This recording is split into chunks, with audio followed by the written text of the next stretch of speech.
Hi, price allot. கர்த்தர் நாமத்துக்கு மகிமை உண்டாவதாக. இன்றைய வேத வசனம் ரோமர் 1:16 நமக்கு இப்படியாக சொல்லப்படுகிறது.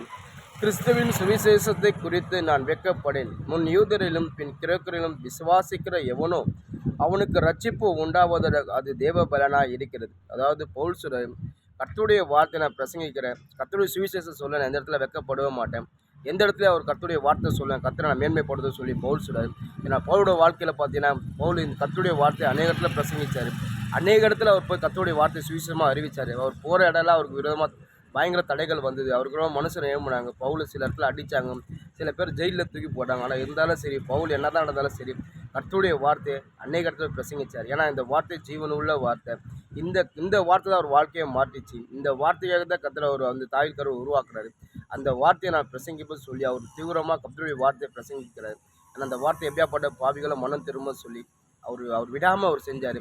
அது மட்டும் இல்லாமல் நீ ஒரு இடத்துல பார்த்தீங்கன்னா தீமோத்தேயு ஒரு இடத்துல பிரசங்கிக்கிறார். அப்போ பவுல் ஜெயிலில் இருக்கார்.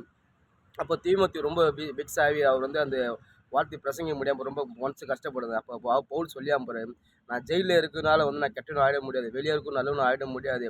ஆனால் என்ன நடந்தாலும் சரி கர்த்தருடைய வார்த்தை நீ சொல்லுப்பா. நம்ம தேவன் உண்மை உள்ள தேவன், அவர் வார்த்தை ஜீவன் உள்ள தேவன், நீ பிரசங்கி சொல்லி தீமோத்தேயை பார்த்து பவுல் சொல்கிறார்.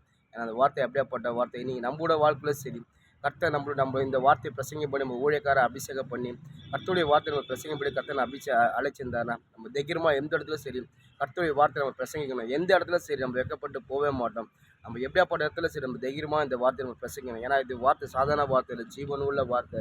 இந்த வார்த்தை எப்படியாப்பட்ட மனுஷனையும் மாற்றம் சர்வ வல்லம் உள்ள தேவன் நம்ம கர்த்தர் கொடுத்த வார்த்தை. ஏதோ நம்ம ஒரு மனுஷன் எழுதின புக்கை நம்ம பிரசங்கிக்கல, ஏதோ மனுஷன் எழுதின கதையை நம்ம பிரசங்கிக்கல. அது ஒன்றுமே அதில் ஜீவனே இருக்காது. என்ன தான் சொல்ல அதில் உயிரை கிடையாது. ஆனால் இந்த வார்த்தை ஜீவன் உள்ள வார்த்தை. இந்த வார்த்தை நீங்கள் பிரசங்கிக்கும் போது எப்படியாப்பட்ட ஆட்களும் மனம் திரும்புவாங்க. அது மட்டும் இல்லை, நீங்கள் எந்த இடத்துல சரி நீங்கள் பயப்படாமல் கர்த்தருடைய வார்த்தை பிரசங்கிங்க. நீங்கள் இந்த வார்த்தையை பிரசங்கும் போது அங்கே இருக்கிற ஜனங்கள் மாற்றப்படுவாங்க. நீங்கள் பிரசங்கும் போது இந்த வார்த்தை உங்களையே காப்பாற்றும். ஏன்னா அந்த வார்த்தை நானே வழியும் சத்தியம் ஜீவனமாக இருக்கிற வார்த்தை. இந்த வார்த்தை மனுஷன் 40 நாள் மாத்திரமல்ல, தேவன் வாய்ந்து புறப்படுற ஒவ்வொரு வார்த்தையும் பிழைப்பான்னு சொல்லி வேத வசனம் சொல்லுது. இந்த வார்த்தை உங்களையே பிழைக்க வைக்கும். பவுல் இந்த வார்த்தையை கொண்டு பயங்கரமாக பிரசங்கிச்சார். அநேக ஜனங்கள் ரட்சிப்புல வந்தாங்க. நீங்களே கர்த்தருடைய வார்த்தையை பிரசங்கிங்க, தைரியமாக பிரசங்கிங்க. நிச்சயமாக கர்த்தர் உங்களை கொண்டு பயமாக வல்லமையாக பயன்படுத்துவார். ஆனால் ஒன்றே ஒன்று, கர்த்தருடைய வார்த்தையை பிரசங்கிக்க எந்த இடத்துல வெட்கப்படாதீங்க. எந்த இடத்துலையும் நீங்கள் சோர்ந்து போகாதீங்க. தொடர்ந்து நீங்கள் கர்த்தருக்காக ஓடுங்க. கர்த்தருடைய வார்த்தை சொல்லுங்கள். நிச்சயமாக கர்த்தர் உங்களை கொண்டு என்ன செய்வார். ஆமென்.